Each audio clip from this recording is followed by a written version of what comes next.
John, in our business, what's our mission? Spreading happiness. So happiness means a lot to you, right? Absolutely. So what we're going to talk about today is creating happiness in the workplace so we have engaged employees. But I have a few questions for you first. Yes, Dad? You want to have happy customers, right? Absolutely. Is it possible for us to have happy customers if our colleagues, our employees aren't happy? No way. Absolutely not. And you want our business to be very productive and people to turn out great work, right? Yes. Is it possible for people to do great work if they're not happy? No way. Absolutely not. And you may have heard about this. We're in a time of the big quit. Millions of people quitting their jobs. If people aren't happy at their jobs, are we going to be able to get them to stay? No way. Absolutely not. And let me ask you something. Yes, Dad? Would you want to work at a place where people weren't happy? No way. I want to make the people really happy. Okay. Now, you want to introduce us? I will, Dad. My name is John. This is my partner. My dad's Mark. What's the name of our business? It's John's Crazy Socks. And what's our mission? Spreading happiness. Spreading happiness. And happiness has to start at home. Before we can make our customers happy and our charity partners happy and our community happy, Absolutely. we have to have happy, engaged people in our workplace, right? Yes, of course. Now, we're going to talk about three things. One, what is a happy worker? What does it mean to be engaged? Yeah. Two, why does it matter? What do you care?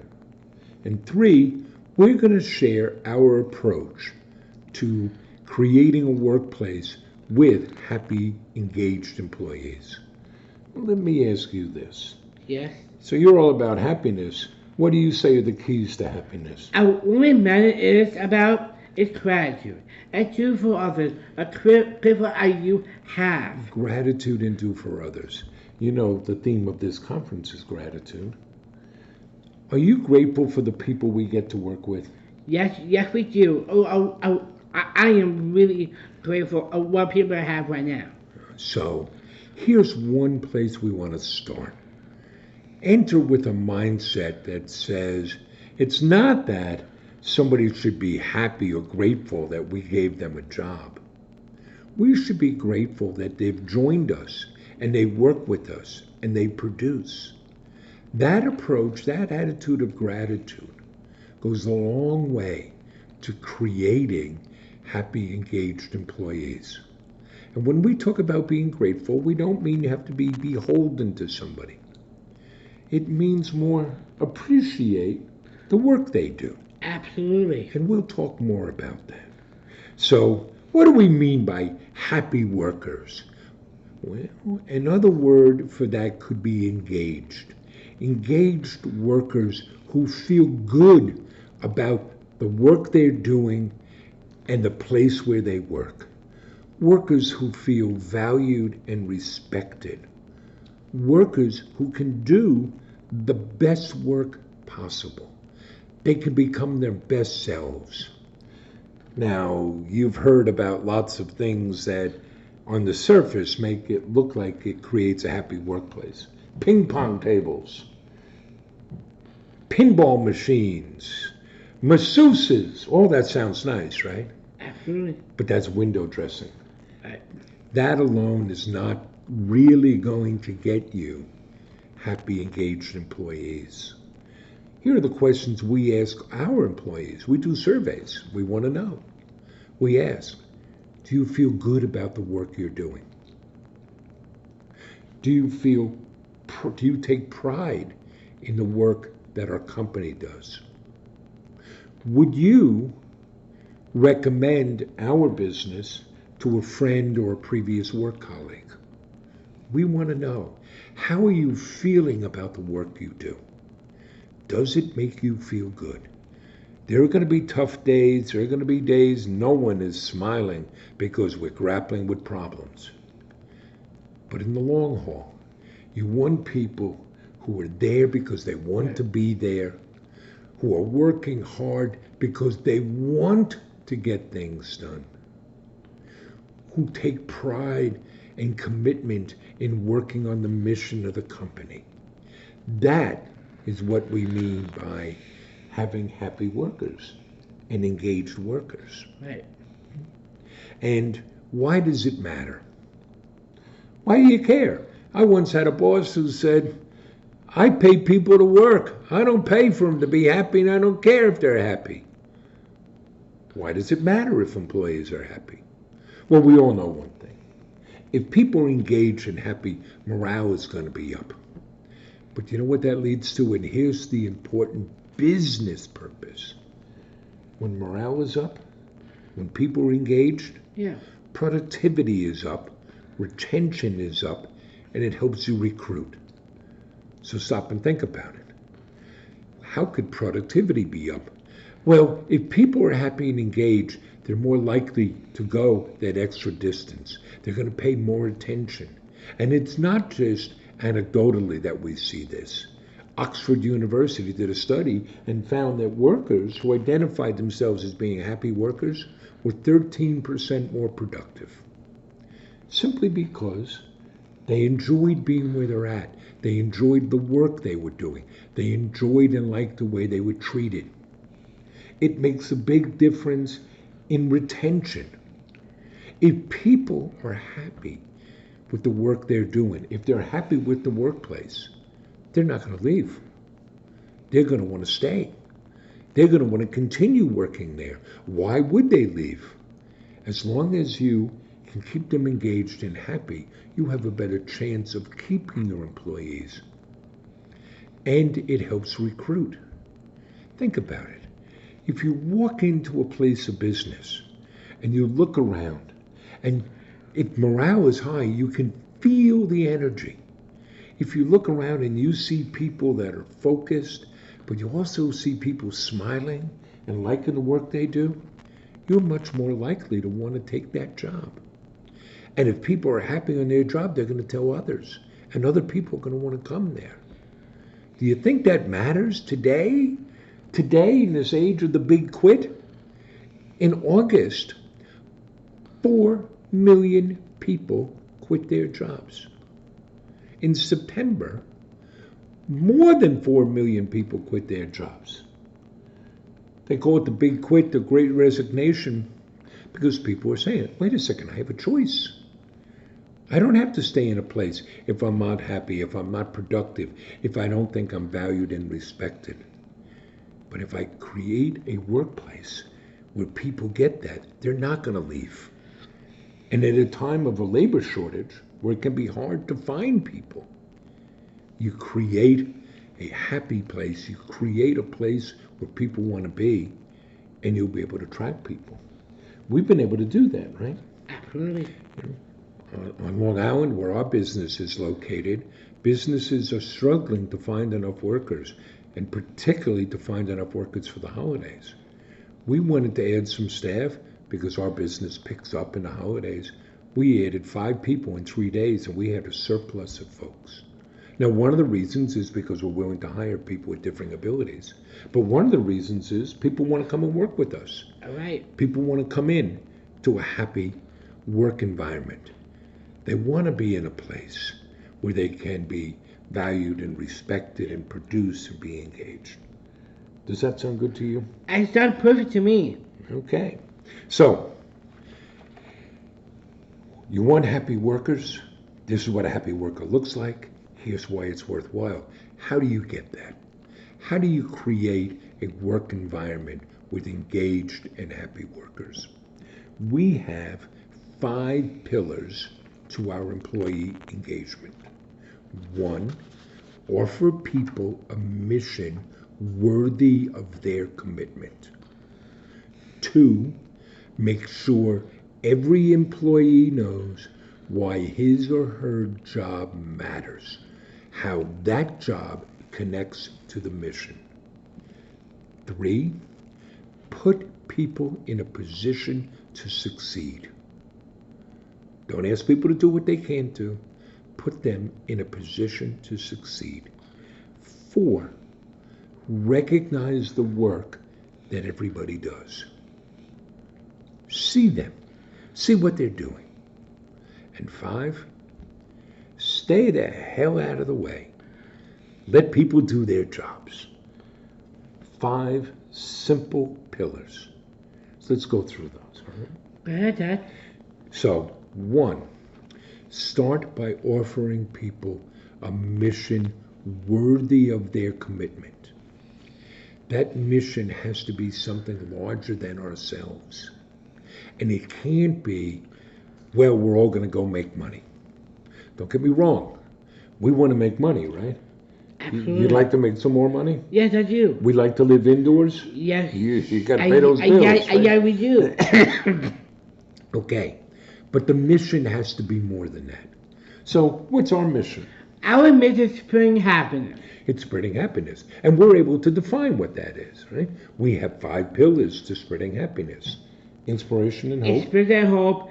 Give it back. Fun products you can love. And make it personal. And the 5th is make it a great place to work. Absolutely. So we know what our mission is. And everybody who comes and works with us, everybody who comes close to us knows that's what the mission is. And what do? We sell socks. Right. But when you have a mission that's larger than ourselves, it becomes transformative. You can think about famous examples. Starbucks, they're not just selling coffee. They're creating public spaces that bring people together. Apple, they're all about great design. But small businesses can do this too. If you are a real estate agent, think about what matters there. You put a young couple in their first home. What you're telling people about is not, oh, look at the commission I got. The commission is good.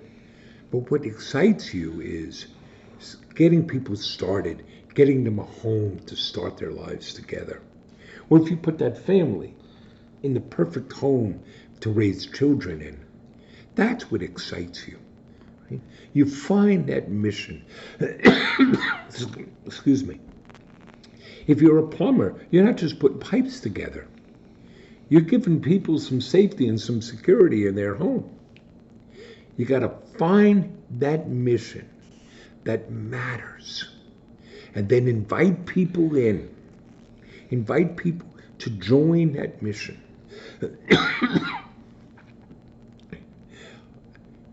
Here's another way in which the mission matters. A software engineer today could be doing some programming. And that programming could be bringing people together. That same programming perhaps could be used to spy on people in order to be able to manipulate them and get money. Mission matters. What you do and what you're serving with your work matters.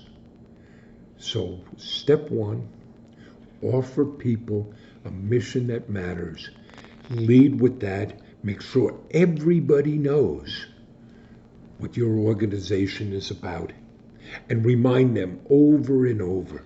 When you walk in our place, you see a sign right away. What's it say? It says spreading happiness. And at our planning meetings and our weekly staff meetings, we talk about what are we doing to spread happiness. That becomes the criteria that drives everything we do. Okay. Pillar number 2. Make sure every employee knows why his or her job matters, how it's connected to that mission. There is no cog in the machinery. There is no make-work job. Everybody's job matters. So let's talk about an example on our place, right? Right. So some of what we do, we run a pick and pack warehouse, a fulfillment shop. Anybody who sells online has a pick and pack warehouse. They have to fulfill their orders, right? Orders come in, you pick them, you pack them, send them out. What do we call our pickers? Stock wicklers. What do we call our packers? Happier packers. If you ask any of our pickers, any of our stock wranglers, what's the mission? They're going to tell you spreading happiness. Absolutely. And they know why what they do matters. They know that picking orders quickly and getting them accurate, that's part of spreading the happiness and making sure we have happy customers. The salesperson at the retail store who is focused on the mission and understands what his or her job is in that mission is going to go the extra step to make sure they take care of that customer.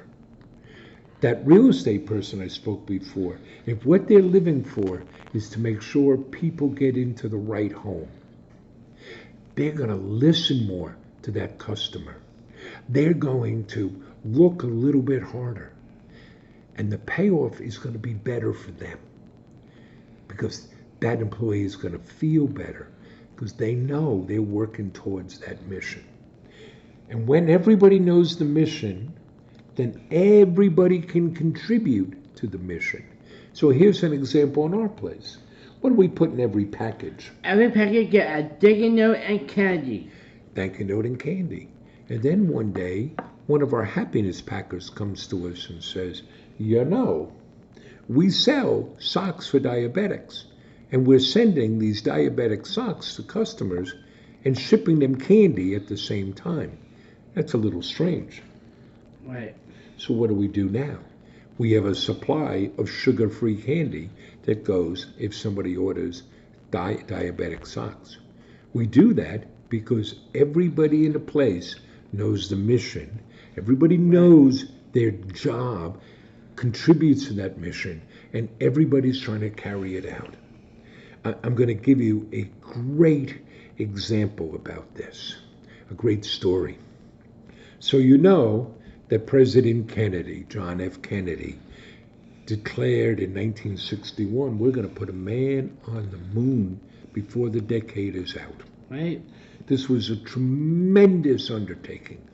And at one point, a year or so later, he paid a visit to the NASA facility in Houston. And while he was there, he came across a man cleaning a hallway. And he stopped to talk to the man, asked him his name, and he said to this man, who was obviously the janitor, what's your job here? And he looked at the president and said, my job is to put a man on the moon. That's what we all want. We all want to know that our job matters. And we all want to know how we are serving that greater mission, putting a man on the moon. How cool is that? It's amazing. Step 3, put people in a position to succeed. This has to start by getting the right people in the organization. Get the right people on the bus. People that are going to buy into that mission, that are going to want to serve that mission, to be part of this organization. That cultural match is at least as important, and I would suggest much more important, than the skill set. Oh, you need the skills. You need the skills to do the job. But you don't have to be the best programmer in the world. You have to be a programmer who can do the programming that your business needs. What's more important is finding somebody who's going to fit with the organization and the culture, who's going to make a contribution. And once you get that person in there, now, to put them in a position to succeed, you have to take care of some basic things. Make sure they know they're valued and respected. You have to take care of basic needs with compensation. Now, compensation is tricky. And we could spend a whole talk just looking at compensation. But here's what you need to know. Compensation will matter when someone's coming in the organization. But in the end, compensation really only becomes a demotivator. As long as people think they're being paid fairly, that's going to be okay. And that puts compensation to the side. The problem comes when people aren't compensated fairly. Then they're griping, and guess what? Now they're not in a position to succeed. So the compensation has to be fair, has to be in line with the work the person is doing and what they're expecting. And be very careful. I'd recommend Daniel Pink's book, Drive, that looks at motivation and intrinsic, which is internal motivation, and extrinsic, which is external motivation. And if you think you're going to get good employees just by paying and offer financial incentives, well, then you're saying that everybody's extrinsically motivated. But you may not be extrinsically motivated. There may be other things motivating you. And if you offer someone the wrong motivation, that can be a problem. I'll take an example from that book. Yeah. There was a daycare center, and parents had to pick their children up by 6 o'clock in the evening. Yeah. And a few would be running late. So the head of the daycare center said, okay, this is what we're going to do. If you're late, for every half hour you're late, you're going to have to pay a $25 fee. What happened? They didn't eliminate the few parents that were late. Now they had many more parents being late. Because what was happening? The parents were scrambling to get there because they cared about the teacher. Once you said, well, we'll put a price on that, then parents started saying, oh, well, paying the extra $25 is worth it for me to come a half hour late. So be very careful about compensation and how you use financial incentives. But there's much more than that, because money is not all in putting people in a position to succeed. I learned that long ago, well before you were born, when I was a manager in the city of New York. I couldn't do anything with money. I didn't have any, there was no discretionary money. You had to find other ways to motivate people. In the end, you want the mission to matter more than the money. And I'm not saying that's an excuse to underpay people. I know what we were doing there. I was working in the Medicaid program, and I wound up running the Medicaid health program. Our mission was to deliver better health care to the poor. That's what was driving people. And as long as everybody understood that and we were working towards that, as long as we got adequate pay, that was okay.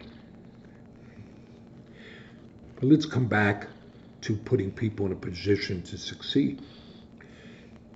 Build on people's strengths and don't ask people to do what they can't do.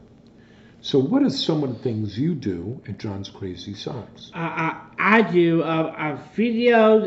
I do sometimes I help picking, developing, podcast, interview, meeting. You do a lot. Home delivery, tours. You do a lot of speaking engagements. What's your title? I'm a chief hobbyist officer. And you're the face of the business, right? Yes, I am. And you're very good at that, aren't you? I do. I should get started. But you know what we don't do? We don't ask John to do the finances. Right. Don't ask people to do what they can't do. Ask them to do what they can. Put them in a position to succeed. And then give them the support they need. That could be as simple as one of our happiness packers needed a different chair. We got her a different chair. Right. If our webmaster, if Nick needs another tool to work and monitor the website, we get him that software tool. You don't ask people to do what they can't do, but when they do, give them the supports they need. That could be making sure you're very clear on the direction. That could be making sure that people have the training they need. And if something goes awry, before assuming, well, that's a bad person, a bad employee, ask, do they understand what's expected? Do they understand the job? Have we given the training? Have we given the support? Have we given the right tools? Do I have that person in the right seat? That person may be really great, but you've got them doing the wrong job. Yes, I'm not trying to remove individual or personal responsibility. Everybody has to be able to contribute and work. Right.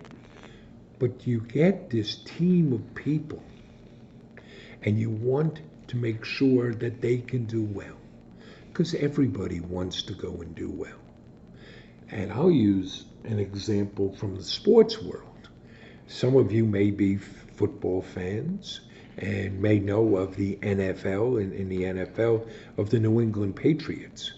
They're famous for taking players that didn't quite do well at other teams and recognizing things they could do well and only asking them to do that, and then telling everybody, do your job. Focus on the job we give you. And all that turns into is the winningest team in football history. Right. So that works pretty well. All right, pillar 4. Recognize the work that people do. Some of that is compensation that we spoke about.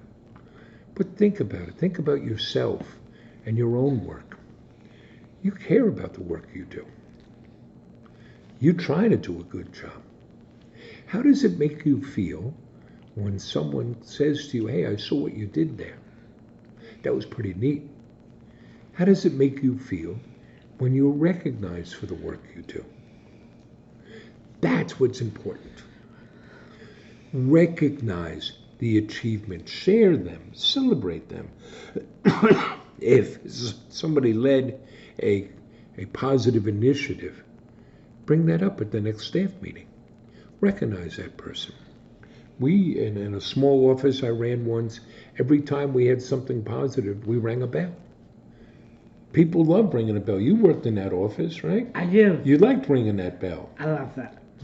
There are all sorts of employee achievement programs that you can offer, ways of offering not huge financial incentives, but little things that you can do to recognize extra efforts. Maybe give somebody an afternoon off. If somebody's been working long hours, maybe give them a gift certificate for a restaurant that they can take out their spouse and go celebrate because the spouse has been missing them too. It can be as simple as walking around and saying, thank you. Thank you for the work you do. You're making a difference for us. People want to be recognized. Yes, they do. So recognize what they do. And then the last pillar, stay the hell out of the way. If you know what you're doing, if you're gift wrapping, do you want me to come over and tell you what you should be doing? No. No, I will do. I do my own work. You know what you're doing. Absolutely. Right? We all want that autonomy, that sense of control over our choices and our lives. The approach I take with the folks that report to me, I tell them I don't want to do your job. If I'm doing your job, I'm going to want your salary.